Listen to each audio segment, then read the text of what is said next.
போன வாரத்திலிருந்து இந்த பரிசுத்தத்தை பற்றி நம்ம படிக்கிறோம். இது நமக்கு தேவையான ஒரு நன்மை. ஸோ இதுக்காக நீங்கள் ரொம்ப வாஞ்சிக்கணும், ஆண்டவரே பரிசுத்தத்தை பற்றி பேசுகிறீங்களே, எனக்கு இந்த பரிசுத்தத்தை தாங்கன்னு சொல்லி நீங்கள் என்ன செய்யணும்? போராடி ஜெபிக்கணும். அப்போ இந்த நாட்களில் கர்த்தர் உங்களுக்கு அந்த பரிசுத்தத்தை தந்து நீதி ஜனத்தை உயர்த்துங்கிற வார்த்தையின்படி அந்த பரிசுத்தம் உங்களை என்ன செய்யும்? உயர்த்தும் என்பதில் சந்தேகமே இல்லை.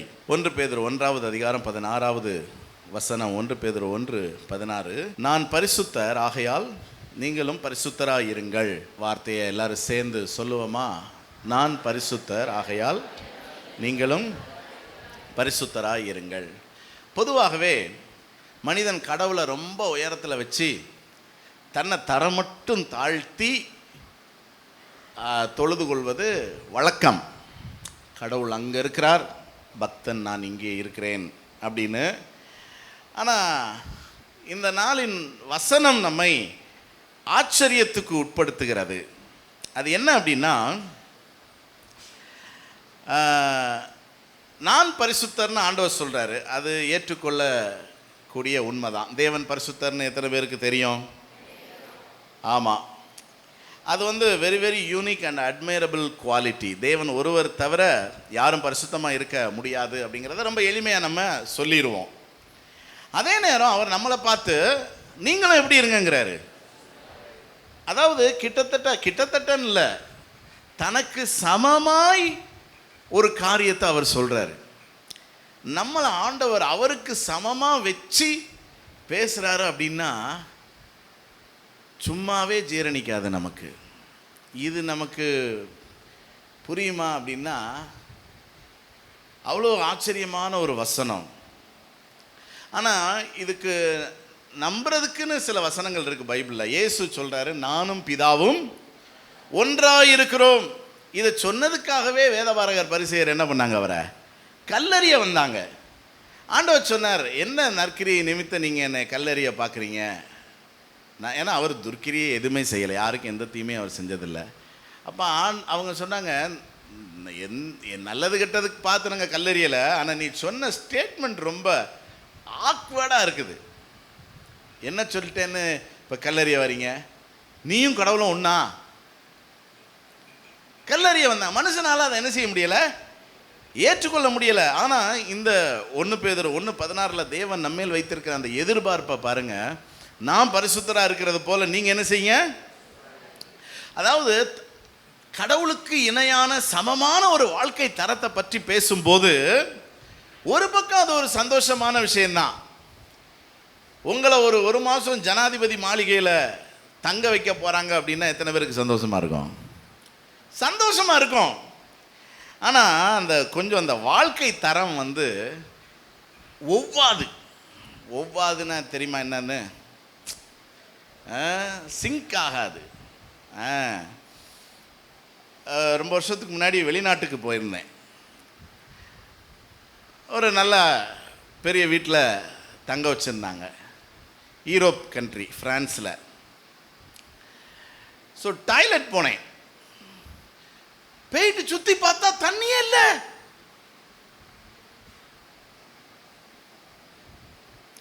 அதுக்கு மேலே அதை எக்ஸ்பிளைன் பண்ண முடியாது.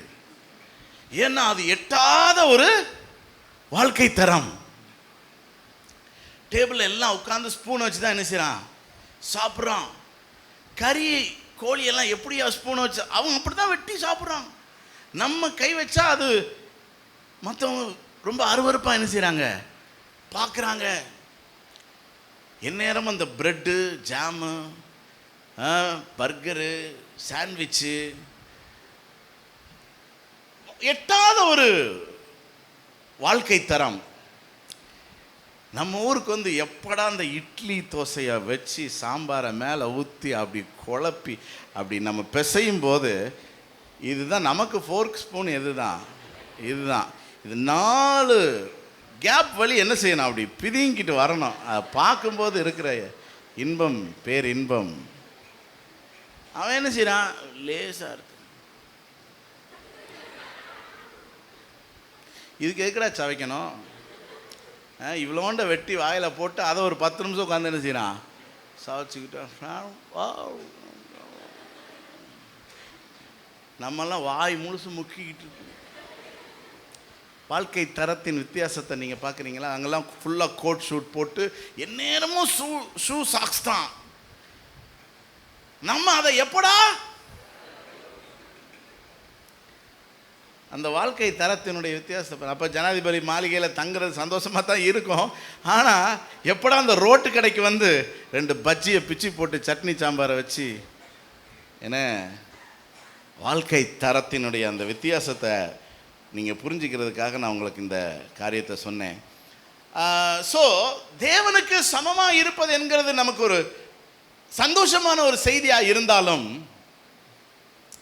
அந்த வாழ்க்கை தரம், ஆனால் ஒரு அடிப்படை புரிதல் பைபிளில் இருந்து நமக்கு இருக்குது. என்ன அப்படின்னா, நாம் அந்த வாழ்க்கை தரத்திலிருந்து தான் விழுந்தோம். ஆதாம கர்த்தர் அவருடைய சாயலை சிருஷ்டித்தார். தேவனுடைய சாயல் எது? பரிசுத்தம். தேவனுடைய சாயல் எது? அப்ப மனிதன் படைக்கப்பட்ட சாயலே எதுதான்? பரிசுத்தம் தான். தேவனுக்கு சமமா இருக்கிற ஒரு வாழ்க்கை. தினந்தோறும் தேவன் ஆதாம் ஏவாளோடு வந்து உறவாடினார். டெய்லி அவங்க வீட்டில் தான் டீ குடிச்சார். அப்ப தேவனும் மனிதனும் சமமாக நடந்த அந்த பாதையை கொஞ்சம் கற்பனை பண்ணி பாருங்க.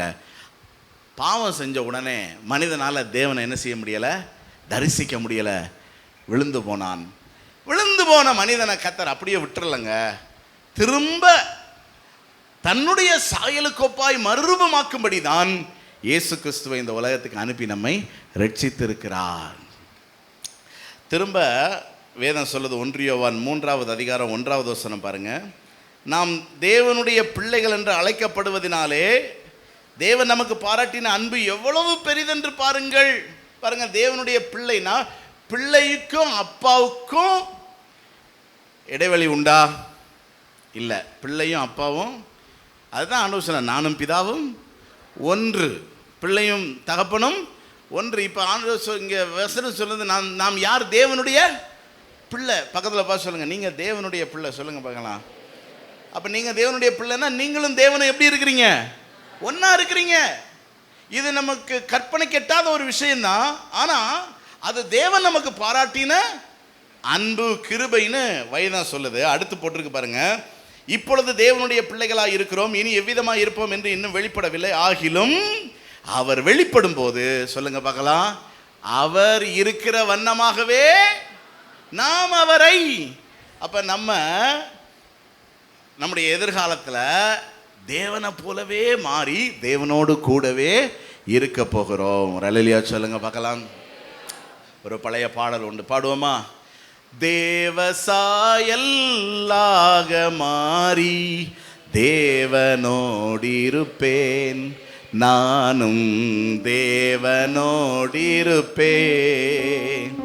தேவசாயல்லாக மாறி தேவனோடிருப்பேன், நானும் தேவனோடிருப்பேன். ஓ, அந்த நாளும் நெருங்கிடுதே, அதிவிரைவாய் நிறைவேறுதே.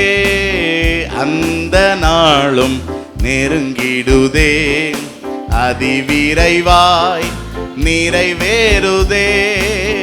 மண்ணின் சாயலை நான் களைந்தேத்தம் விண்ணவர் சாயல் அடைவேன், விண்ணவர் சாயல் அடைவேன். பாருங்க, மண்ணின் சாயலை களைந்து விண்ணவர், அவருடைய சாயல் எது?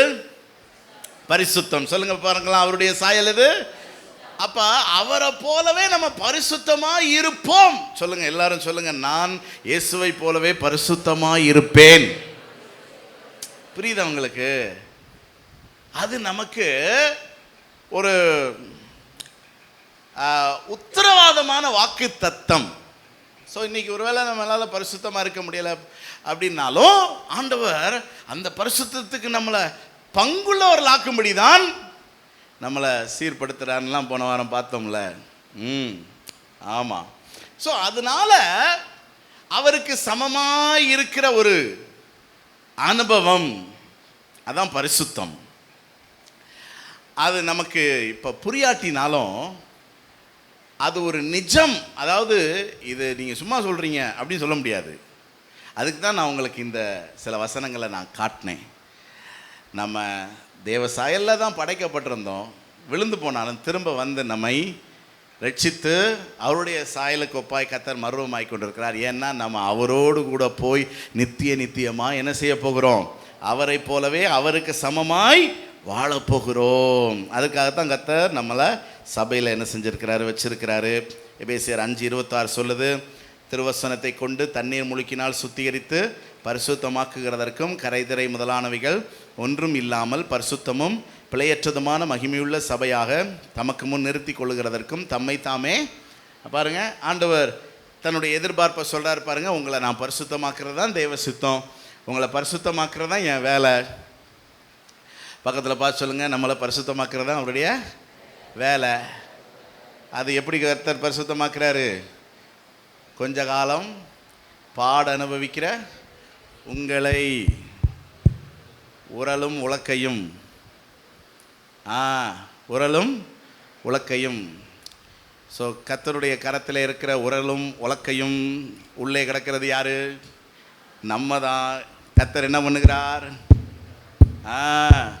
கோதுமையை குத்திக்கிட்டே இருந்தால் கொஞ்ச நேரம் கழித்து என்ன ஆயிரும்? அது மாவாயிரும், மெல்லிய மாவாயிரும்.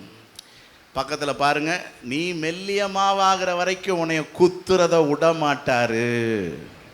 உன்னைய மறுரூபமாக்குறதா. ஏன்னா நீ கோதுமையா கொட்டையா அப்படி முழிச்சுக்கிட்டு இருக்கிறதெல்லாம் கர்த்தருடைய சித்தம் இல்லை. அப்படி மெல்லிய மாவாகிறதான் கர்த்தருடைய சித்தம். அவரை போல பரிசுத்தமாகிறதான் அவனுடைய சித்தம். அத்து வரைக்கும் என்ன பண்ணுவார்? உலக்கைய வச்சு. நான் சொல்லலை, பைபிள் அப்படி தான் சொல்லுது. கொஞ்ச காலம் பாட அனுபவிக்கிற உங்களை சீர்படுத்தி ஸ்திரப்படுத்தி பலப்படுத்தி நிலை நிறுத்துவாராக. ஏன்னா நம்மை கர்த்தர் இயேசு கிறிஸ்துவுக்குள் தமது நித்திய மகிமைக்கு அழைத்திருக்கிறார். எவ்வளோ அற்புதமான வசனம் பாருங்க. 1 தெசலோனிக்கர் 5:23 சொல்லுது, சமாதானத்தின் தேவன் தாமே உங்களை அரைகுறையாக பரிசுத்தமாக்குவாராக. என்ன போட்டிருக்கு வசனம்? முற்றிலும். அப்ப நமக்கு ஒரு ஹோப் இருக்கு பாருங்க. முற்றிலும் கர்த்தர் நம்மளை என்ன ஆக்கிடுவாரு? ஆமா ப்ரோ, பக்கத்தில் பார்த்து சொல்லுங்க, யோ நம்ம முற்றிலும் என்ன ஆக போறோம்? சார்லஸு சூப்பர்ல.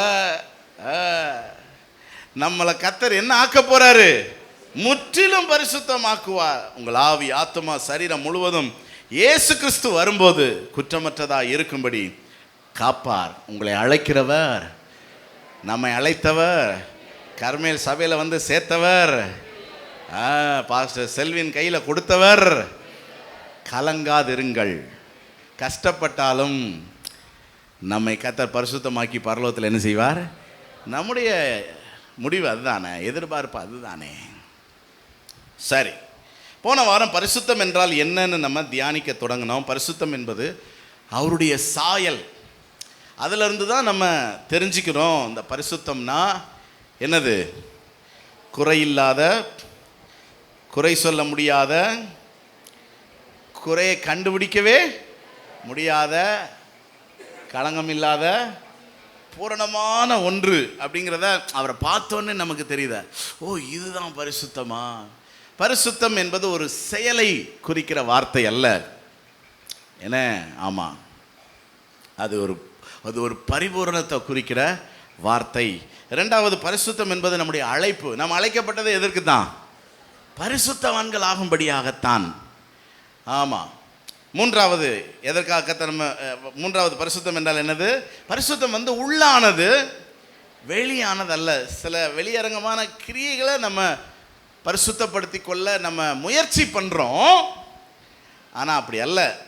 நம்மளை கர்த்தர் பரிசுத்தராக இருங்கள்னு தான் சொல்லியிருக்கார். நம்மளை உள்ள கர்த்தர் பரிசுத்தப்படுத்தின உடனே நம்முடைய கிரியைகள் எல்லாவற்றிலும் நம்ம என்ன ஆகிடுறோம்? பரிசுத்தர் ஆகிவிடுகிறோம். நான்காவது, பரிசுத்தம் என்பது நம்முடைய அடையாளம். நம்மளை கண்டாலே ஏன் பிசாசு ஓட மாட்டேங்கிறான்?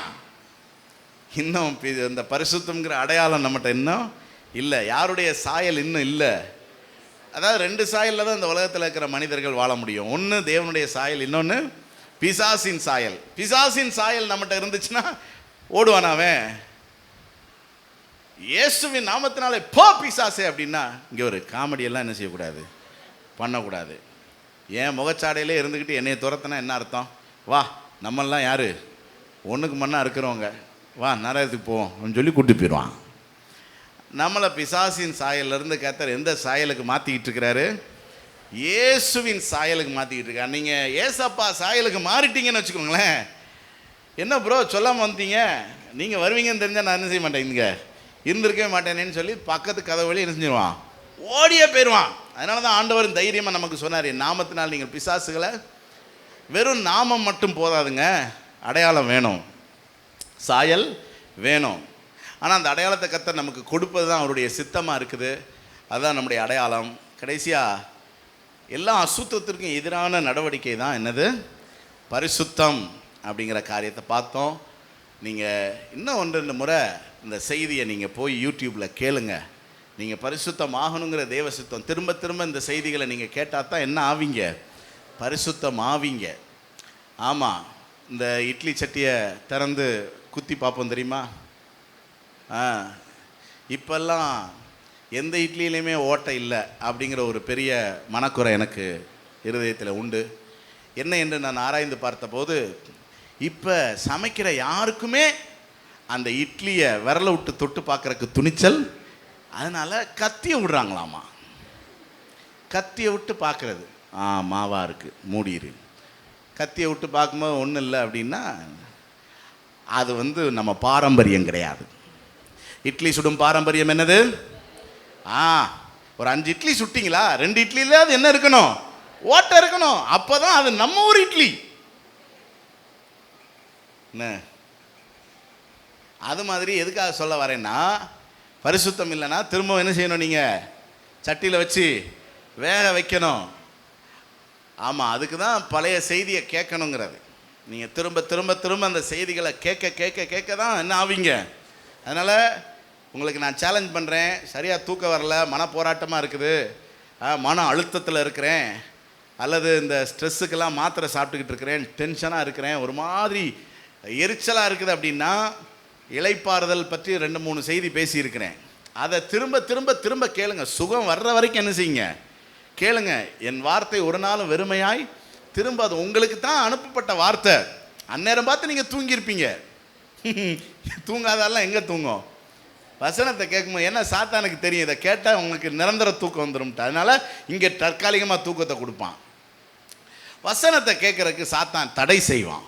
அதனால தான் திரும்ப திரும்ப நம்ம என்ன செய்யணும், திரும்ப திரும்ப படித்தா தானே பாஸ் ஆக முடியும். வாத்தியார் நடத்தி போட்ட உடனே விளங்கிடுச்சா, விளங்காதவன்லாம் எவனா எந்திரி அப்படின்மா, ஒருத்தரும் எந்திரிக்க மாட்டான். அதனால தான் விளங்காமலே என்ன செய்கிறான், அவன் மட்டும் எனக்கு விளங்கலைன்னு எந்திரிச்சிட்டான்னா விளங்கிடுவான். ஆனால் புரிஞ்சிச்சு சார் அப்படின்றோம், மார்க் வந்தால் பாதி பேருக்கு மேலே ஃபெயில் ஆகிறான். என்னடா நடத்தும் போது எல்லாம் புரிஞ்சுன்னு சொன்னீங்களடா அப்படின்னா, அதான் அப்படித்தான் நம்மெல்லாம். அதனால் திரும்ப திரும்ப கேட்கணும். சத்தியம் நிச்சயமாக உங்களை விடுதலை ஆக்கும். ரைட்டு. இந்த வாரம் இந்த பரிசுத்தத்துக்கான சாத்திய கூறுகள் என்ன அப்படின்னு நான் உங்களுக்கு சொல்லித்தர போகிறேன். அதாவது இந்த பரிசுத்தம்ங்கிறது நமக்கு ஒரு எட்டாத ஒரு வாழ்க்கை தரமாக தான் என்ன செய்யுது இருக்குது. ஏன்னா தேவன் அவர் பரிசுத்தர் அப்படிங்கும்போது வாவ் அப்படிங்கிறோம். நாமளும் பரிசுத்தராக இருக்கணும் அப்படின்னா கொஞ்சம் கஷ்டம்தான் பாஸ்டர். நீங்கள் வேணா முழு நேரமாக ஊழியத்தில் இருக்கிறீங்க, எந்நேரமும் சர்ச்சிலே இருக்கிறீங்க, பரிசுத்தமாக இருக்கிறதுக்கு வாய்ப்பு இருக்குது. ஆனால் நாங்கள் கம்பெனிக்குள்ளே போன உடனே அங்கே சினிமா பாட்டு என்ன செய்வாங்க போட்டிருப்பாங்க, கெட்ட வார்த்தையில் பேசுவாங்க, வம்புக்கு இழுப்பாங்க, கடுப்பேற்றுவார்கள். அதனால் பரிசுத்தமாக இருக்கலாம் கொஞ்சம் கஷ்டம்தான். அப்படி தான் நம்ம எல்லாருமே யோசிக்கிறது உண்டு. ஆனால் வேறு வழி இல்லைல்ல, தெரியும்ல என்ன செய்வார், உரலில் போட்டு. அதனால் வேறு வழி இல்லை, நம்ம அவரை மாதிரி என்ன செய்யணும், மருவமாகணும். அப்போ what are the possibilities to be Holi, பரிசுத்தமாக இருக்கிறதுக்கான சாத்தியக்கூறுகள் என்ன அப்படிங்கிற அந்த கண்ணோட்டத்தில் நம்ம செய்திகளை தியானிக்க போகிறோம். 8 பாயிண்ட் வச்சுருக்கேன். உங்கள் இருதயம் கலங்காது இருப்பதாக. முதல் பாயிண்ட் என்ன அப்படின்னா, தனிப்பட்ட பரிசுத்தத்தில் கவனம் செலுத்த வேண்டும். தனிப்பட்ட பர்சனல் ஹோலி லைஃப்பில் உங்களுக்குன்னு ஒரு கன்சர்ன் வேணும், ஒரு கரிசனை வேணும். You must be very careful about your personal life. உங்கள் தனிப்பட்ட வாழ்க்கை குறித்த கவனம் உள்ளவர்களாக நீங்கள் இருக்கணும். யாக்கோபு 1:27 அந்த வெள்ளை ஸ்கிரிப்டில் இருக்கிறத பாருங்கள். உலகத்தால் கரைபடாதபடிக்கு தன்னை காத்து கொள்ளுகிறவன். சொல்லுங்கள், உலகத்தால் கரைபடாதபடி தன்னை காத்துக்கொள்ளுங்க. பாருங்கள், நான் வெள்ளை சட்டை போட்டிருக்கிறேன். நான் ரொம்ப கவனமாக இல்லைன்னா இந்த சட்டையில் அழுக்குப்படும். ஆமாவா இல்லையா? ரொம்ப கவனம். அப்போ உட்காரும் போது சேரை தொடச்சிட்டு என்ன செய்யணும்? உட்காரலைன்னா கரைபட்டுரும். டீ குடிக்கிறேன், ரொம்ப கவனமாக குடிக்கணும். இல்லைன்னா 1-2 சொட்டு சிந்துச்சுன்னா கரைப்பட்டுரும். ரோட்டில் போகிறேன், ஒரு தண்ணி தேங்கி கிடக்குது, நான் கவனமாக போகணும். நான் பாட்டு கவனம் இல்லாமல் போய்கிட்டு இருந்தேன். பக்கத்தில் இருக்கிற வண்டிக்காரன் சட்டுன்னு அந்த பள்ளத்துக்குள்ளே வண்டியை விட்டான்னா சரி என் மேலே பட்டுரும். கவனமாக இருக்கணும். நான் கொஞ்சம் கவனக்குறைவாக இருந்தேன்னா நான் இதற்கு தேவை என்னன்னா ஒரு முதிர்ச்சி. என்ன தேவை பாருங்கள், சின்ன பிள்ளைகள் தங்கள் உடலையும் உடையையும் அவங்க சுத்தமாக என்ன செய்ய மாட்டாங்க, வச்சுக்கிட மாட்டாங்க. ஏன் சொல்லுங்க பார்க்கலாம்? சின்ன பிள்ளைகள் ஏன் சொல்லுங்க பார்க்கலாம்? ஏங்க இதுக்கு என்னங்க வியாக்கியானம் வேணும்? அது சின்ன பிள்ளை, அது அப்படி தான் இருக்கும். உருளும் பெறலும் என்ன. ஆமாம், என்னத்தையாவது அழுக்கில் கையை வச்சுருக்கோம். ஐயா கையை அழுக்குன்னு சொல்லிடக்கூடாது, சட்டு தேய்ச்சிரும். பார்த்துருக்கீங்களா? அதுக்கு நம்ம சொல்லாமலே என்ன செஞ்சுருக்கலாம், இங்கே வா வா வா வா வா இந்த தண்ணிக்குள்ளே கையை விடு அப்படின்னு நம்ம புத்திசாலித்தனமாக என்ன செய்யணும், பேசணும். நீங்கள் வாட்டுக்கு என்ன அழுக்கில் கையை வச்சிருக்கேன்னு சொல்லி முடிக்கும் போது அந்த பிள்ளை எதில் கையை வச்சிடும்? சட்டையில் அப்படிங்க. அதாவது அழுக்கு போயிடுச்சான், எங்கே போச்சு? அதுக்கு கையிலே என்ன செஞ்சுருந்துருக்கலாம் அந்த அழுக்கு. இது சின்ன பிள்ளை என்ன. என்னதான் பெற்றோர் பாதுகாத்தாலும் அவங்களுக்குன்னு அந்த பர்சனல் கேர் கிடையாதுல்ல. அந்த கிளீன்லினஸ் ஹோலினஸில் அந்த பிள்ளைகளுக்கு பர்சனல் கேர் இருக்காது. இப்போ சின்ன பிள்ளைகள் பாருங்கள், பக்தி பரவசமாக தான் இருக்கும். ஏன்னா நம்ம உட்காரு, போகாத, போடாத டிவியை, பார்க்காத, செய்யாதன்னு அப்படி அடக்க ஒடுக்கமாக என்ன செஞ்சுருக்கோம், வளர்த்துக்கிட்டு இருக்கும்போது அப்படி இருக்கும். ஆனால் எங்கிட்டாவது நீங்கள் வெளியே அனுப்பிவிடுங்க, அவ்வளோதான். ஏன்னா அவங்களுக்குன்னு பர்சனல் கன்சர்ன் கிடையாது பரிசுத்தத்தில், சுத்தத்தில். அதுக்கு என்ன தேவை? மெச்சூரிட்டி. அதனால தான் கிறிஸ்தவ வாழ்க்கையின் துவக்கமே என்னன்னா ரட்சிப்பு தான். ஒருத்தன் ரட்சிக்கப்படலைன்னா பரிசுத்தத்தை பற்றி பேசி பிரயோஜனமே இல்லை. ஒருவேளை நீங்கள் இன்னும் பரிசுத்தம் அடையலை அல்லது பரிசுத்தம் ஆகணுமேன்னு யோசித்தீங்கன்னா முதல்ல ரட்சிக்கப்பட்டிருக்கீங்களான்னு யோசிங்க. ஆண்டவர்கிட்ட போய் என்ன ரட்சியும் ஆண்டவரே, அந்த உணர்வு வந்துருச்சுனாலே நீங்கள் ரட்சிக்கப்பட்டுருவீங்க, பரிசுத்தமாயிருவீங்க. ஏன்னா உளையான சேற்றிலிருந்து யார் தான் தூக்கி எடுக்கணும்? நான் உளையான சேற்றிலிருந்து என்னை பரிசுத்தமாக்கும் பரிசுத்தமாக்கும் சொல்லிட்டு இருக்கிறதுல ஏதாவது பிரயோஜனம் இருக்கா? நான் இருக்கிறதே சேரு. என்னை கர்த்தர் அந்த சேற்றிலிருந்து தூக்கி எடுத்தா தான் அவர் தம்முடைய இரத்தத்தினால கழுவி சுத்திகரிக்க முடியும். அவர் எங்கே போய் உட்கார வைக்கிறாராம்? கன்மலையின் மேல். சேற்றிலிருந்து தூக்கினார், கன்மலை மேல் நிறுத்தினார். சேற்றிலிருந்து தூக்கினார், கன்மலை மேல் நிறுத்தினார். பாவமான வாழ்க்கையை மாற்றிவிட்டாரே, மமான வாழ்க்கையில் இன்பம் தந்தாரே. அவர் எந்தன் கன்மலை, அவர் எந்தன் கன்மலை, அவர் எந்தன் கன்மலையானார். பாருங்க, இயேசுவாகிய கன்மலையின் மேல் நம்மளை என்ன செஞ்சிருக்கிறாரு? போய் நிறுத்தி இருக்கிறார். அப்ப நம்ம ரட்சிக்கப்படணும். ஆண்டவரே என்னை ரட்சியும், பாவ சேற்றில் நான் சிக்கி கிடக்கிறேன், என்னை ரட்சியும். அவர் தூக்கி எடுக்கணும். அதனால இன்னைக்கு பாவம் செய்கிறவங்கெல்லாம் அவங்க பாவத்தில் இருக்கிறோங்கிற உணர்வே இல்லாமல் தான் இருக்காங்க. அதுக்கு பேர் தான் அக்கிரமத்திலும் பாவத்திலும் மரித்த நிலை. அவங்களுக்கு உணர்வு கிடையாது. ஸோ அந்த உணர்வற்ற நிலையிலிருந்து முதல்ல உயிருள்ள நிலைக்கு வரணும், உணர்வுள்ள நிலைக்கு வரணும். அதுக்கு பேர் தான் முதிர்ச்சி. இப்போ பாருங்க, லூக்கா 18:10 சில வசனங்களை உங்களுக்கு காட்டுறேன். 2 மனுஷர் ஜெபம் பண்ணும்படி ஆலயத்துக்கு போகிறாங்க. ஒருத்தன் பரிசேயன், மற்றவன் ஆயக்காரன். சுருக்கமாக சொல்ல போனால், ஒருத்தன் பாரம்பரிய கிறிஸ்தவன், அப்பா தாத்தா பாட்டன் காலத்திலேருந்து அவங்க ஆலயத்துக்கு போகிறவங்க.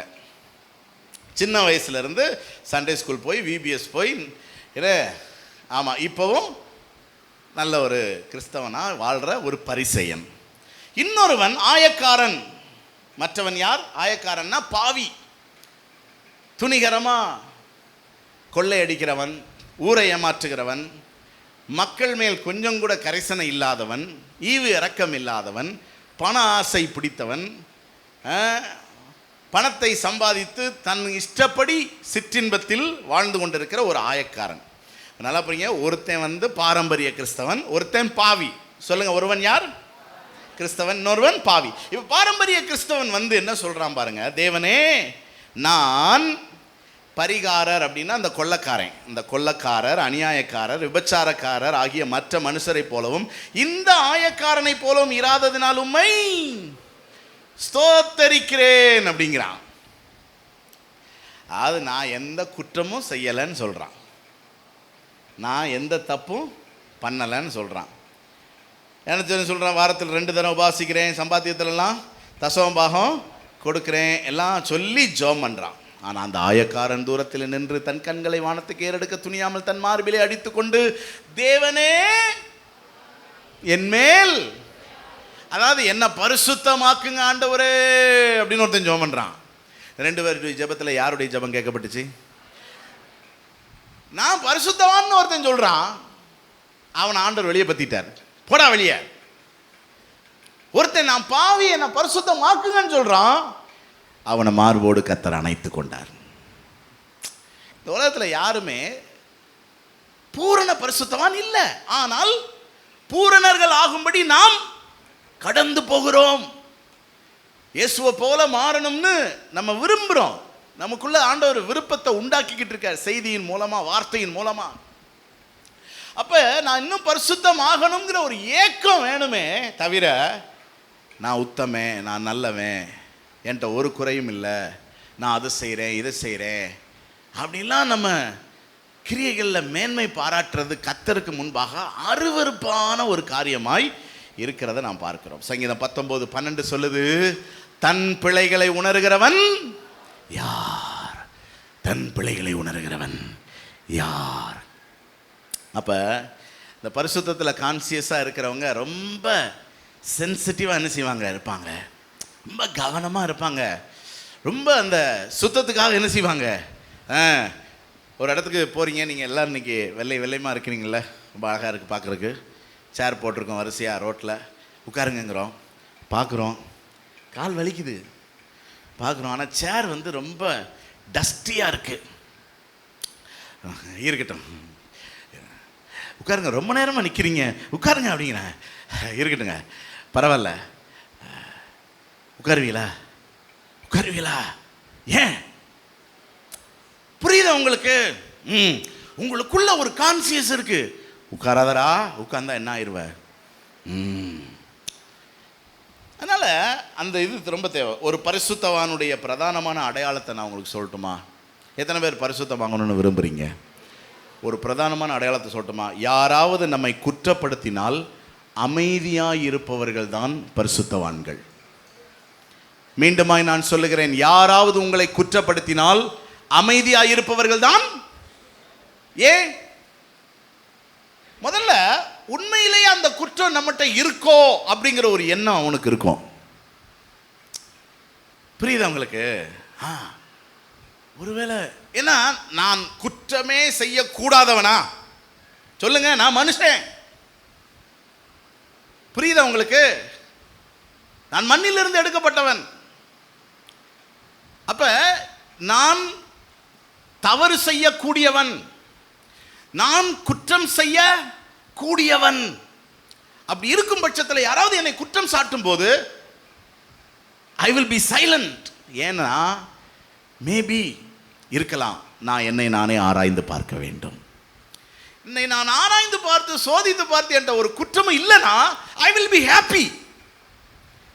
ஆனா என்னை குற்றப்படுத்தினவனை நான் ஒருபோதும் குறை சொல்ல மாட்டேன், குறை சொல்ல மாட்டேன். ஒருவேளை என்கிட்ட குற்றம் இருந்து அந்த குற்றத்தை சுட்டி காட்டுவதற்காக கூட கர்த்தர் என்னை அவனை ஒரு தூதனாக பயன்படுத்தி இருக்கலாம்.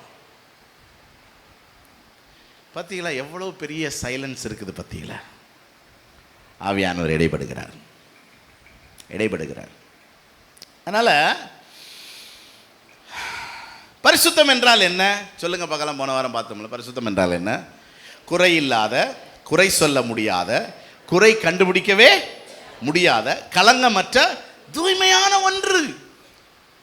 அப்படியானால் யாரும் குறை சொல்ல முடியாத அளவுக்கு இருக்கணுங்கிற ஒரு ஏக்கம் எனக்கு இருந்துகிட்டே இருக்கணும். யாராவது ஒருத்தர் குறை சொன்னாங்கன்னா அப்ப இட் இஸ் குட், நான் அதை சரி பண்ணணுங்கிற எண்ணம் தான் எனக்கு இருக்கணுமே தவிர அவன் எப்படி என்னை சொல்லலாம் அப்படிங்கிற எண்ணம் எனக்கு என்ன செய்யக்கூடாது, வரக்கூடாது. புரியுதா உங்களுக்கு? இப்போ சில நேரத்தில் நாங்கள் இந்த ஃப்ரண்ட்டில் இருக்கிறதுனால சில பேர் வந்து, பாஸ்டர் உங்கள் முதுகில் என்னமோ ஒட்டி இருக்கு, கருப்பு கருப்பாக இருக்குது அப்படின்பாங்க. எல்லாருக்கும் எல்லாரும் சொல்லுவாங்களான்னு தெரியல, ஆனால் ஒரு கன்சர்ன். ஐயோ பாஸ்டர் மேடைக்கு போகிறாரு, முதுகெல்லாம் எப்படி இருக்குது, அழுக்காக இருக்கு அப்படின்னு ஒரு கன்சர்ன். சரி, இதை சொன்ன உடனே எனக்கு அழுக்கா இருக்குன்னு சொன்னவரை எனக்கு பிடிக்குமா பிடிக்காதா? பிடிக்கும், பரவாயில்லையே. அப்போ he is concern on me. அப்போ அவர் தட்டி விடுவாருன்னு சரி பண்ணி விடுவார். இப்போ ஓகே பாஸ்டர். அப்போ பாருங்க, இந்த தான் கான்செப்ட், ஹோலினஸ் கான்செப்ட்ங்கிறது இவ்வளோதான். ஆண்டவர் என்ன சொல்லியிருக்கார்? உங்களை நிந்தித்து ஒருவேளை துன்பப்படுத்தி பலவிதமான தீமையான மொழிகளை உங்கள் பேரில் பொய்யாய் சொல்வார்களானால் பாக்கியவான்களாக இருப்பீர்கள், சந்தோஷப்பட்டு களி கூறுங்கள். ஸோ அதாவது நான் மற்றவங்களை குற்றப்படுத்தக்கூடாது. குற்றப்படுத்தும் போது எப்பயுமே எப்படின்னா, நான் நல்லவன் அப்படிங்கிற ஒரு கான்செப்டில் தான் நான் மற்றவன் என்ன செய்கிறேன், குற்றப்படுத்துகிறேன். ஆண்டவரே சொன்னார்ல, உங்களில் பாவம் செய்யாதவன் இவள்மேல் முதல். இது வந்து கான்சியஸ், அதனால் எல்லாம் கல்லை போட்டு போயிட்டான். அப்போ யூஸ்வலாகவே தன் பிழைகளை உணர்கிறவன் என்ன செய்வான்னா, மற்றவங்கிட்ட இருக்கிற பிழைகளை ரொம்ப பிளண்டாக என்ன செய்ய மாட்டான். அதனால தான் ஆண்டவரே சொன்னார், நீ உன் கண்ணில் இருக்கிற உத்தரத்தை உணராமல் மற்றவன் கண்ணில் இருக்கிற துரும்ப பார்க்கறது என்ன? புரியுதா உங்களுக்கு? அப்போ என் சைடில் நான் யாரையும் குற்றப்படுத்தக்கூடாது. அதே நேரத்தில் சம்படி என்னை குற்றப்படுத்தினாங்கன்னா ஐ மஸ்ட் பி ஹாப்பி. இதுதான் அந்த ரெண்டு டூ-வே கம்யூனிகேஷன். நான் சொல்றது புரியுதா உங்களுக்கு? நீங்கள் உடனே இந்த சத்தியத்தை எடுத்து அவனுக்கு பேசக்கூடாது. இங்கே பாரு, பாஸ்டர் என்ன சொன்னார் இன்னைக்கு, உன் கண்ணில் இருக்கிற உத்தரத்தை தான் பார்க்கணும்னு சொன்னார், ஏன் சட்டைக்கு பின்னாடி அழுக்கா இருக்குன்னு நான் கேட்டேன். நானே இப்படி பேசக்கூடாது. அவன் என்னை குற்றப்படுத்தினானா ஐ ஷுட் பி ஹாப்பி. அதே நேரத்தில் நான் அவனை என்ன செய்யக்கூடாது. இந்த ப்ராசஸ் நடக்கும்போது தான் யூ வில் பி ஹோலி. இல்லாட்டினா யூ வில் பி போலி. ஒரு போலியான கிறிஸ்தவனாகவே தான் நம்ம இன்னைக்கு கிறிஸ்தவ உலகம் பாருங்க. ஒருத்தர் குற்றம் சாட்டி ஒருத்தர் அவன் சரியில்லை, இவன் சரியில்லை, இது சரியில்லை, அது சரியில்லை. நான் சொல்றது புரியுதா உங்களுக்கு? இந்த ஜான் ஜெபராஜ் விஷயத்தில் கூட நான் ஒரு சில ஊழியக்காரங்களுக்காக சொன்னேன், எதுக்கே நமக்கு தேவையில்லாத வேலை, பி நியூட்ரல். நியூட்ரல், நல்லதுன்னு சொல்லாத, கெட்டதுன்னு சொல்லாத. அது அவர் பாடு, அவர் ஊழியம். நம்ம நியூட்ரலாக இருப்போம். எத்தனை பேர் நியூட்ரலாக இருப்பீங்க? ஏன்னா நம்ம பரிசுத்தமாக வேண்டியது இருக்கிறது. நம்ம யாரையும் பார்த்து எதையும் ஜட்ஜ் பண்ணுறதுக்கு நம்ம ஆள் இல்லை. நான் சொல்றது புரியுதா? I must be concern on me. என்னுடைய பரிசுத்தம், என்னுடைய சுத்தம், என்னுடைய நான் எதையாவது நான் சொல்லி அது என்னைய அசுசிப்படுத்திட கூடாதுங்கிறதுல நான் ரொம்ப கவனமாக இருக்கணுமே தவிர. என்ன சொல்கிறீங்க? எத்தனை பேருக்கு சத்தியம் புரியுது? ஸோ தனிப்பட்ட என்னுடைய குற்றம் குறைகளை நான் சரி பண்ணுறதுக்கு நான் ரொம்ப கவனமாய் அந்த விஷயத்தில் நான் ரொம்ப மகிழ்ச்சியாக நான் இருக்க வேண்டும். ஸோ இந்த காரியத்தில் நான் குறை உள்ளவன் என்று யாராவது எனக்கு சுட்டி காட்டினா ஐ மஸ்ட் பி ஹாப்பி. எத்தனை பேருக்கு சத்தியம் புரியுது?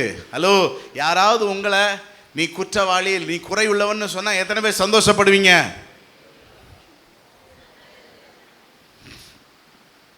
பரிசுத்தம் அடைய முடியாதுங்க, பரிசுத்தம் அடையவே முடியாது. எவ்வளவு உங்களை நிந்தித்தாலும் பி ஹாப்பி. ஆண்டவர் உங்களை பரிசுத்தமாக்க விரும்புகிறார். உரலில் போட்டு குத்துறார். அந்த உலக்கை யாராகவும் இருக்கலாம். நீங்கள் அந்த உலக்கையை வச்சு ஒன்றும் பண்ண முடியாது. நீங்கள் ஏற்கனவே பாதி உடஞ்சிட்டீங்க. இன்னும் உடஞ்சி சுக்கு நூறாக்கி மாவாக என்ன செய்யணும்? மாறணும். உலக்கையாத்தான் இருக்கும். நம்ம என்ன நினைக்கிறோம்? ஆண்டவரே, இந்த உலக்கையை நியாயம் தீர்ப்பீராக, அந்த உலக்கை என்னை குத்துகிறது. ரே இல்லைடா, உன்னையே நியாயம் தீர்க்கிறதுக்கு தான் அந்த உலக்கையவே நான் என்ன செஞ்சுருக்கிறேன்? உண்டு பண்ணியிருக்கிறேன். நீ பேசாமல் படுத்துக்கட. அந்த உலக்க கடைசி வரைக்கும் உன்னை என்ன செஞ்சுக்கிட்டு தான் இருக்கும்? குத்திக்கிட்டு தான் இருக்க. நீ மாறு மாவு ஆயிட்டின்னு வச்சுக்கோவேன். அதுக்கப்புறம் அந்த உலக்கைக்கு குத்துறக்கு என்ன இருக்குது? நீ இன்னும் மாவு ஆகாமல் என்ன செஞ்சுக்கிட்டு இருக்க? முறுக்கிக்கிட்டு இருந்தீங்கன்னா குத்து பலமாக விழும். நீ உடஞ்சி சுக்கு நூறாகி மாவு ஆகிட்டேன்னு வச்சுக்கோவேன். அள்ளி எடுத்து அழகான அப்பம் சுட்டு ஆண்டவர் இந்த உலகத்தில் இருக்கிற அவ்வளோ பேருக்கும் கொடுத்து ஜனங்களை ரட்சித்து சிவகாசியில் ஒரு 10,000 பேரை சர்ச்சில் சேர்த்து கானான் தேசத்தில் ஒரு பெரிய ஊழியத்தை ஆண்டவர் நிறைவேற்றி விட்டுருவார்.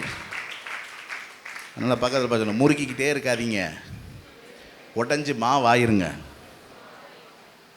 பரிசுத்தமாக நாம் எல்லாரும் பரிசுத்தமாவதே தேவனுடைய சித்தமாக இருக்குது. இது எல்லாமே இந்த பாசிபிலிட்டிஸ் ஆஃப் ஹோலினஸ். நான் சொல்கிறது புரியுதா உங்களுக்கு? ஏன்னா நம்ம பரிசுத்தமாக வேண்டியது உள்ளதானே. நீங்கள் ஏதோ ஒரு செயலை மாற்றுறதுனால நீங்கள் பரிசுத்தமாயிட போகிறதில்ல. உள்ள பரிசுத்தமாயிட்டா செயல்கள் எல்லாமே என்ன ஆயிரும்? பரிசுத்தமாயிரும். அப்போ அது ஒரு எட்டாத வாழ்க்கை தரும். ஸோ அதுக்கான சாத்தியக்கூறுகள் என்னங்கிறத நம்ம பார்க்குறோம். புரியுதா உங்களுக்கு? ரொம்ப விளையாடப்பட்ட சத்தியங்கள். ஸோ ஃபர்ஸ்ட் பாயிண்ட் என்ன பார்த்தோம்? தனிப்பட்ட பரிசுத்தத்தில் கவனம். ரெண்டாவது, உறவுகளை பராமரிக்கிறதுல நம்முடைய பரிசுத்தம் வளருகிறது. நம்மளை சுற்றி இருக்கிற அந்த உறவுகளை நம்ம என்ன செய்யணும்? பராமரிக்கணும். உறவுகளோடு நல்ல ஐக்கியமாக என்ன செய்யணும்? இருக்கணும். அந்த உறவுகள் நம்ம என்ன செய்கிறது? பரிசுத்தமாக்குகிறது. ஆமாம், சரி. பரிசுத்தம் என்பது ஒரு செயல் அல்லன்னு நான் சொன்னேன். அது ஒரு குறை சொல்ல முடியாத ஒரு பூரணம். இப்போ நீங்கள் மட்டும்தான் இந்த உலகத்தில் இருக்கிறீங்க அப்படின்னா நீங்கள் தான் அந்த பூரணம். ஏன்னா உங்களை யாருமே என்ன செய்ய முடியாது? குறை சொல்லவே முடியாதுல்ல. அப்போ நீங்கள் மட்டும்தான் அந்த உலகத்தில் இருக்கிறீங்க அப்படின்னா யாரு? நீங்கள் மட்டும்தான் நீங்கள் தான் பூரணம். அப்போ அதுக்கு ஏதாவது ஒரு ரொம்ப சுருக்கமாக சொல்லப்போனால், நீங்கள் மட்டும்தான் உங்கள் கிளாஸில் இருக்கிறீங்க. நீங்கள் எத்தனாவது ரேங்க் எடுப்பீங்க? இப்போ நீங்கள் வெளியே போய் நானும் ஃபஸ்ட் ரேங்க், நாங்கள் ஃபஸ்ட் ரேங்க், நாங்கள் என் மகன் எப்பயுமே ஃபஸ்ட் ரேங்க் தான். பாருங்கள், இந்த வருஷம் 11 மாதம் ப்ராக்ரஸ் கடை பாருங்கள், ஃபஸ்ட் ரேங்க் தான் எடுத்துரு. உங்கள் மகன் படிக்கிற கிளாஸில் எத்தனை பேர் என் மகன் மட்டும்தான்? யாராவது மதிப்பாங்களா? ஏதாவது ஒரு வேல்யூ இருக்கா அதுக்கு? நீங்கள் எடுத்த முதல் தரத்துக்கு வேல்யூ இருக்கா? இல்லை. அப்போ இந்த உலகத்தில் நீங்கள் மட்டும்தான் இருக்கிறீங்க அப்படின்னா நீங்கள் தான் பரிபூரணம். அதுக்கு வேல்யூவே கிடையாது. அப்போ நம்முடைய அந்த பரிசுத்தத்தை ஜட்ஜ் பண்ணுறதுக்கு தான் ஆட்களை நம்மளை சுற்றி வச்சிருக்கிறாரு. நம்ம யாருங்கிறத நிதானிக்கிறதுக்கு தான் நம்மளை சுற்றி யார் வச்சிருக்கா? ஏங்க, நான் மட்டும்தான் இருக்கிறேங்க. யாராவது என்னை குறை சொல்வாளா? யாராவது என்னை குத்தி காட்டுவாளா? யாராவது என்னை சுரண்டுவாளா, சொறிவாளா? யாராவது என்னை முடிய பிடிச்சிருப்பாளா? காலை வாருவாளா? ஏமாத்துவாளா? பொய் சொல்வாளா என்கிட்ட? யார்? அப்போ நான் யாரு? பரிசுத்தவான். என்ன சொரியறக்கு ஆள்? நீ சொரியறக்கு ஆள் இருந்தால் தான் உனக்கு கோவம் மாதிரி இருந்தாலும் என்ன செய்வாங்க. அப்போ நம்மளை சுற்றி ஆண்டவர் உறவுகளை வச்சிருக்கிறதுக்கான காரணம் என்ன? நம்ம யாருங்கிறத முதல்ல நமக்கு தெரியணும். நமக்கும் தெரியணும், ஊருக்கும் தெரியணும். அதுக்கப்புறம் நம்ம என்ன ஆகணும்? நம்ம எதிலெல்லாம் சரியாகணுமோ அதெல்லாம் நம்மளை நாமளே சரி செய்து கொள்வதற்காகத்தான் ஆண்டவர் இப்படி ஒரு செட்டப் வச்சிருக்கிறார். எத்தனை பேருக்கு இந்த கெட்டப் பிடிச்சிருக்கிறது? எங்கள் பெரியப்பா இருந்தார் தெரியும் உங்களுக்கு, ஒரு 2 வருஷத்துக்கு முன்னாடி இறந்துட்டான்னு நினைக்கிறேன். அவர் நல்லவரா கெட்டவரான்னு யாருக்காவது தெரியுமா? உங்களுக்கு தெரியாது, எங்களுக்கும் தெரியாது. ஏன்னா அவர் எப்படி தான் இருந்தார்? தனிக்கட்டையாக இருந்தார். நான் சொல்கிறது புரியுதா? அதனால தான் பாருங்கள், இந்த கல்யாணம் பண்ணி கொடுக்குற வரைக்கும் அந்த பிள்ளைகள் நல்ல பிள்ளைகளாக இருக்கும். நாங்களும் என்ன சொல்லி கல்யாணம் பண்ணிப்போம்? தங்கமான பிள்ளை. என் முன்னாடி வந்து உட்காந்துச்சுன்னா அந்த முகத்தை பார்த்தே நான் 7-8 பாயிண்ட் பேசிடுவேன். ஏன்னா அவ்வளோ தெய்வீகமாக இருக்கும். அப்படி சிரிச்ச முகத்தோடு அவன் புருஷன் வந்து திட்டுவான், இவ ஒரு நாள் கூட என்னை முகத்தை பார்த்து சிரிச்சதே இல்லை பாஸ்டர். பாருங்கள், அந்த வீட்டில் ஒத்த பிள்ளையாக வளருங்கள்ல, அந்த பிள்ளையனுடைய நேச்சர் என்னன்னே தெரியாது. எப்போ தான் தெரியும்? அது ஒரு உறவுக்குள்ளே போகும் பாருங்கள். ஒரு கல்யாணம் பண்ணி ஒரு குடும்பம், ஒரு கூட்டு குடும்பம், ஒரு 4 பேர் போகும்போது அப்படிங்க. ஏன்னா தனியாகவே இருந்திருக்கா, எந்நேரமும் ஹல்லேலூயா ஹல்லேலூயா அப்படியே இருந்திருக்கும். இப்போ 4 பேர் வந்து ஒரு சொல் ஏய் ஊ. அப்போ நீ இந்த ஹல்லேலூயாவே போட்டுக்கிட்டு இருந்தீங்கன்னா பரலோகமே என்ன செய்ய முடியாது. அப்போ உன்னை பரிசுத்தமாக்குறதுக்கு தான் கர்த்தர் எங்கே கொண்டு வராரு? உலக்கைக்குள் கொண்டு வருகிறார், உரலுக்குள் கொண்டு வருகிறார். இப்பொழுது நீ எங்கே இருக்கிறாய்? சிங்க கபியிலே இருக்கிறாய், அக்கினி சோலையிலே இருக்கிறாய். ஆமாங்க, நீ பரிசுத்தம் அடையணுமா வேண்டாமா? சொல்லுங்கள், நம்ம எல்லாம் பரிசுத்தம் அடையணுமா வேண்டாமா? ஏங்க அப்போ யோசித்து பாருங்க, இன்னைக்கு ஒரு கேரக்டர் வித்தியாசப்படுது. அப்போ இது நிஜமா? நான் ஏற்கனவே இருந்த ஹல்லேலூயா அது நிஜமா? நான் சொல்றது புரியுதா உங்களுக்கு? ஏங்க ஸ்கூலுக்கே போகாதவன் அறிவாளி தாங்க. எப்போ இவனுக்கு படிப்பு வரல நமக்கு தெரியுது? அவன் போய் பரீட்சை எழுதி ஃபெயில் ஆகி ப்ராக்ரஸ் கார்டை பார்க்கும்போது தான் அடா முட்டா பயல. புரியுதா உங்களுக்கு? அப்ப உறவுகள் உறவுகள் இதனால தான் தேவன் பாருங்க ரொம்ப அற்புதமான வெளிப்பாடு. தனியாக இல்லை, நம்முடைய தேவன் தனியா இல்லை. அவர் எப்படி இருக்கிறார்? திரித்துவம். நம்முடைய தேவன் 3இல் 1 இருக்கிறார். He is not alone. புரியுதா? இந்த 3 பேருக்குள்ள இருக்கிற அந்த அண்டர்ஸ்டாண்டிங் யோசித்து பார்த்தீங்கன்னா சான்ஸே இல்லைங்க. ஒருத்தர் விட்டு கொடுக்க மாட்டாங்க. ஏன்னா ஒருத்தர் மேலே ஒருத்தருக்கு கீழே நம்ம என்ன செஞ்சிட முடியாது, சொல்லிட முடியாது. இவங்க இருக்கிற அந்த யூனிட்டியை பார்த்துட்டு இவங்க 3 பேர்லாம் கிடையாதுங்க, ஒருத்தர் தான் அப்படின்னா சண்டைக்கு வருவாங்க. இல்லை இல்லை அவரு நான் அப்படின்பாங்க. அது எப்படி அப்படின்னா அப்படித்தான் அந்த லவ். அதனால தான் தேவன் எப்படி இருக்கிறாரா? அன்பாகவே இருக்கிறார்னா ஒத்தையில் இருக்கிறவனுக்கு எதுக்குங்க அன்பு? புரியுதா உங்களுக்கு? அன்பை வெளிப்படுத்துறதுக்கு we need relationship. பரிபூரணத்தை வெளிப்படுத்துறதுக்கு we need relationship. பரிசுத்தம் வெளிப்படுவதற்கு we need. புரியுதா உங்களுக்கு?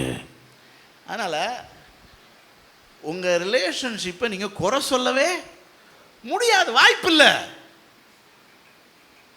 அது எதுக்கு தான் கொடுக்கப்பட்டிருக்கு? நம்மை மறுரூபமாக்கி மகிமையிலே சேர்ப்பதற்கு தான். ஆமாங்க, ஒரு பரிசுத்தமான நான் வேதத்தில் காட்டுறேன். யோசேப்பு குடும்பத்தில் தகப்பனுக்கு பிரியமான ஒருவன். அப்பா அவனை நேசித்தாரா? சொல்லுங்க.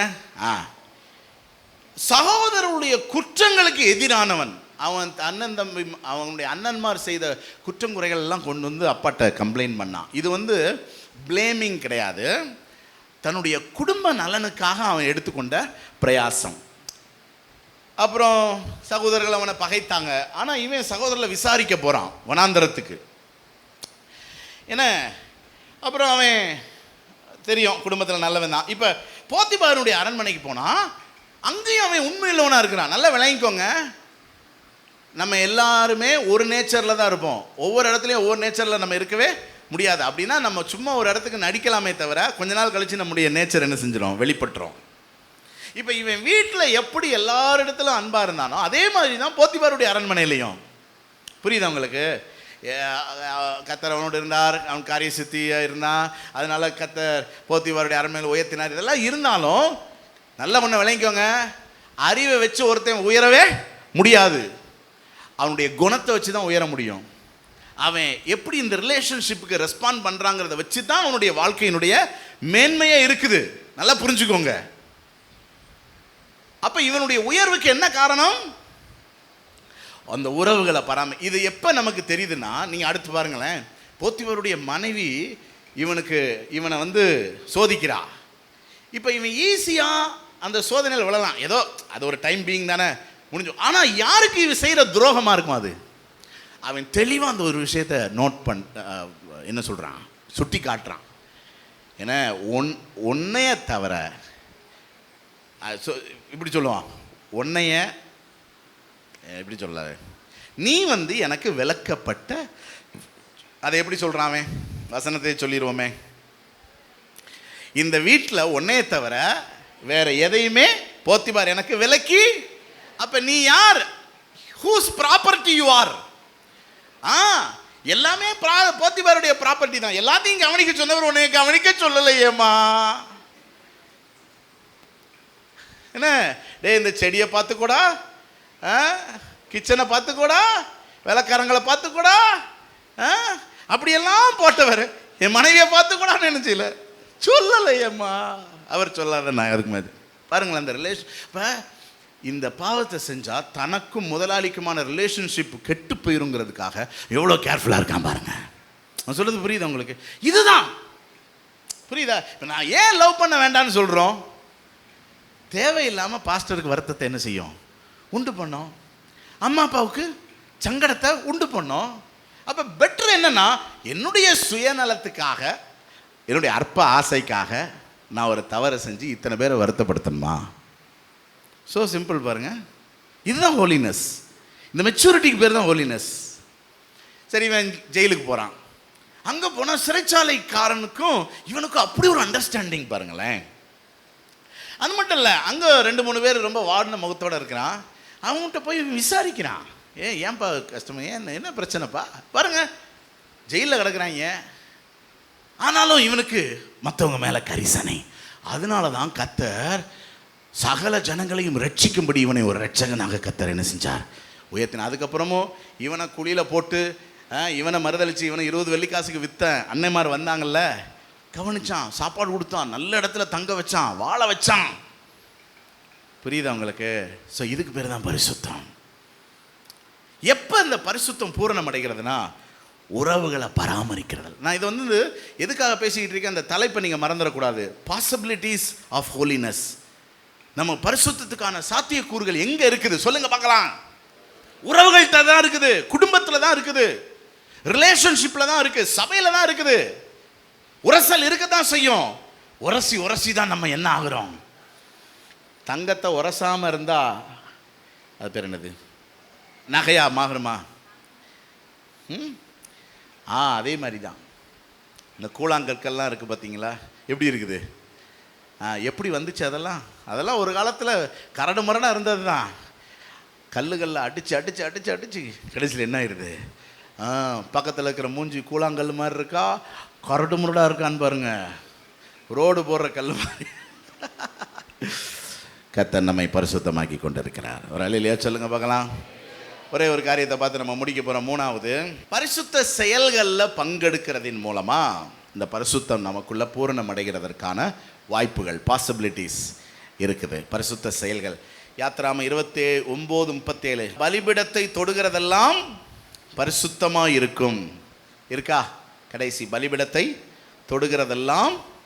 இப்போ பரிசுத்தம் அடைகிறதற்கு நம்ம பலிபீடத்தை நெருங்கணும். இந்த பலிபீடம்ங்கிறத ஆலயத்தை குறிக்குது. பழைய ஏற்பாட்டில் ஆசரிப்பு கூடாரம், புதிய ஏற்பாட்டில் ஆலயம், ஆராதனை. ஸோ ஆராதனையில் நம்ம ஏன் கலந்து கொள்கிறோம்? இதன் மூலமாக நம்முடைய பரிசுத்தத்துக்கான சாத்தியக்கூறுகள் அதிகமாகிறது.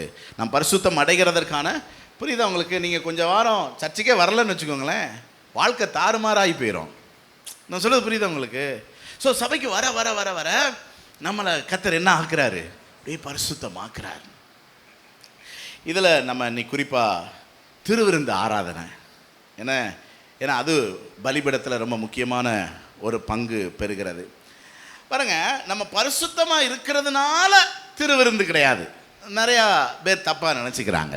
நான் இன்றைக்கி பரிசுத்தமாக இல்லை, நல்லா திருவிருந்து எடுக்கக்கூடாது அப்படின்னு நினச்சிக்கிறாங்க. இல்லை, நீங்கள் பரிசுத்தமாகிறதுக்காகத்தான் திருவிருந்து. புரியுதா உங்களுக்கு?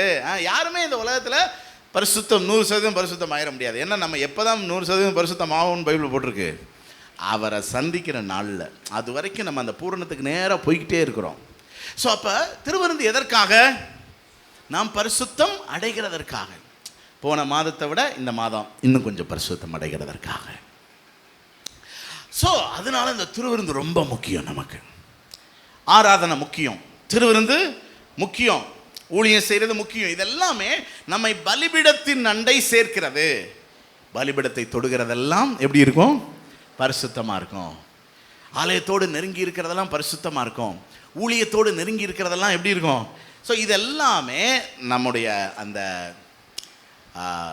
பாசிபிலிட்டிஸை, சாத்தியக்கூறுகளை என்ன செய்கிறது? அதனால் திருவிருந்தினால கிடைக்கிற வெளியரங்கமான ஆசீர்வாதங்களை தாண்டி நாம் பரிசுத்தம் அடைகிறதற்காகவே கர்த்தர் நமக்கு திருவிருந்தை என்ன செய்திருக்கிறார்? ஆயத்தம் பண்ணியிருக்கிறார். ஆகவே எத்தனை பேர் இந்த நாளில் திருவிருந்தில் கலந்து கொள்ள ஆயத்தமாக இருக்கிறீங்க? 3 காரியங்களை நம்ம பார்த்துருக்குறோம். முதல் காரியம் என்ன பார்த்தோம்? நம்முடைய தனிப்பட்ட பரிசுத்தத்தில் நம்ம எப்படி இருக்கணும்? கவனமாக இருக்கணும். மற்றவங்களை குற்றம் சாட்டுறதில் நம்ம கவனமாக இருக்கக்கூடாது. அதே நேரம் மற்றவங்க யாராவது நம்மளை குற்றம் சாட்டினா சந்தோஷமாக ஏற்றுக்கொண்டு நம்மளை கொஞ்சம் நிதானித்து என்ன செய்யணும்? அறியணும். ஒரு வேளை என்கிட்ட எதுவும் குற்றம் இருக்குமோ? ஏன்னா நம்மளை சீர்படுத்திக்கிறது, நம்மளை சரி பண்ணிக்கிறதுல தப்பு கிடையாது. நம்ம பரிசுத்தத்துக்கான வாஞ்சை உள்ளவர்களாக இருக்கிறதுனால நம்மிடத்திலே கர்த்தர் குறையை சுட்டி காட்டும்போது நம்ம என்ன செய்யணும்? சந்தோஷப்படணும். ஸோ இதுதான் அந்த தனிப்பட்ட கன்சர்ன் ஃபார் ஹோலினஸ். 2வது விஷயம் என்ன பார்த்தோம்? உறவுகளில் நம்ம ரொம்ப கவனமாக இருக்கணும். உறவுகளை பராமரிக்கிறதுல, அந்த உறவுகள் மூலம்தான் நம்முடைய பரிசுத்தம் என்ன செய்கிறது? பூரணப்படுகிறது பார்த்தோம். 3வது பரிசுத்த செயல்கள். ஏன்னா ஹோலி ஆக்ஷன்ஸ், சில செயல்கள் நம்மை பரிசுத்தமாக்குறது. அதில் பிரதானமானது என்னது? ஞாயிறு ஆராதனை, அடுத்து திருவிருந்து ஆராதனை.